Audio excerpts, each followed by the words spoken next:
Gjingis Kani. Shoku më i ngushtë i Gjingis Kanit ishte Sokoli i tij, i cili i qëndronte gjithmonë mbi shpatullën e tij. Ai del me të, i jep prej gjahut të tij dhe ushqen aq sa ka nevojë. Sokoli i Gjingis Kanit ishte shembulli i shokut sinqert edhe pse ishte i heshtur. Thuhet se një ditë Gjingis Kani doli së bashku me Sokolin e tij, mirë po humbën rrugën dhe u hetuan shumë. Gjingis Kani dëshiroi të pijë nga një burim në fund një mali, mirë po sa herë që dëshironte ta pinte ujin, vinte Sokoli dhe ja derdhte atë.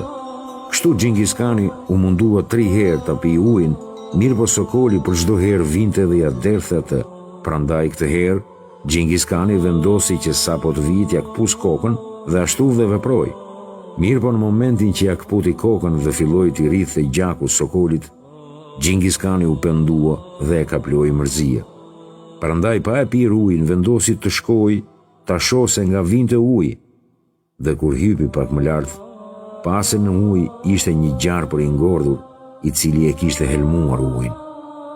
Në atë moment, Gjingis Kani e kuptoi se shoku i tij veproi ashtu për të mirën e tij.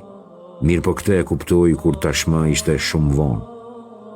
Pastaj u kthye i pendur te shoku i tij, e mbështolli atë me një leck dhe u kthye në pallatin e vet.